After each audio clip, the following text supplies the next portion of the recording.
La parole est à monsieur Philippe Gosselin pour le groupe Les Républicains. Merci Madame la Présidente. Ma question s'adresse à Monsieur le ministre chargé du nucléaire en France. Résoudre la question de centaines de milliers de pièces au sein d'une centrale nucléaire est un véritable casse-tête, c'est un vrai puzzle. C'est ce qui a amené au printemps dernier le PDG d'EDF à demander la numérisation de dizaines de millions de données de ces pièces. Tout y passe de nos 56 réacteurs. Et c'est très bien. Grâce à l'IA, l'intelligence artificielle, on va pouvoir assurer une maintenance prédictive. On va pouvoir passer à la loupe les références de toutes ces pièces pour en contrôler l'origine, l'état du stock, contrôler l'historique, les entrées, les sorties, l'origine, etc., etc.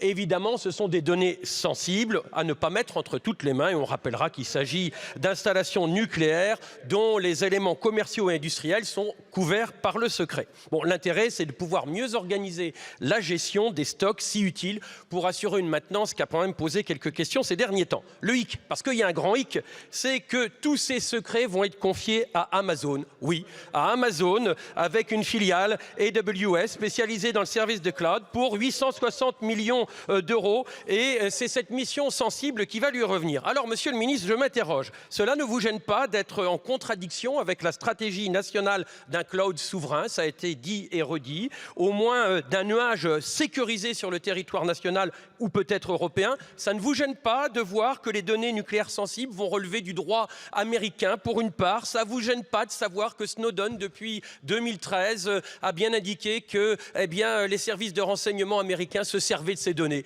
Nous, ça nous gêne. Que répondez-vous? Merci. Je vous remercie, mon cher collègue. La parole est à monsieur Roland Lescure, ministre en charge de l'Industrie et de l'Énergie. Merci, Madame la Présidente, Mesdames et Messieurs les députés. Monsieur le député Gosselin, si tout ce que vous avez dit était effectivement exact, je serais tout aussi inquiet que vous. Donc je vais vous rassurer. J'étais dans la centrale nucléaire de Bugey lundi dernier avec le PDG d'EDF, Luc Rémont, avec les salariés d'EDF, avec les représentants des organisations syndicales, et nous avons exactement évoqué cette question, à la demande d'ailleurs des organisations syndicales. Je souhaite vous rassurer, le président directeur général d'EDF a été extrêmement clair. On parle d'une expérimentation sur des données.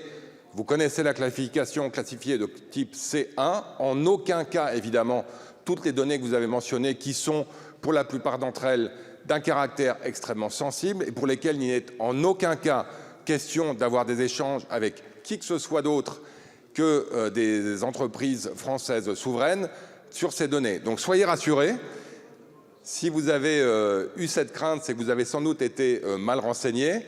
Le journal qui l'a fait l'était tout autant. Il n'est en aucun cas question que des données sensibles soient transmises à qui que ce soit. Merci. Merci beaucoup, monsieur le ministre. Monsieur Gosselin. Alors, il n'empêche que même si on est sur des données moins grandes que celles que vous évoquez, il a bien été question de transmettre, de transférer sur un cloud qui n'était pas souverain un certain nombre de données. Donc l'expérimentation, c'est une chose, de rien contre les Américains qui restent et resteront des alliés, mais je crois qu'on a intérêt à mettre en avant la souveraineté de nos clouds. Ce qui vaut pour le nucléaire vaut pour d'autres sujets et aujourd'hui, on a encore bien du travail sur la plan. Je vous remercie, monsieur le député. La séance des questions au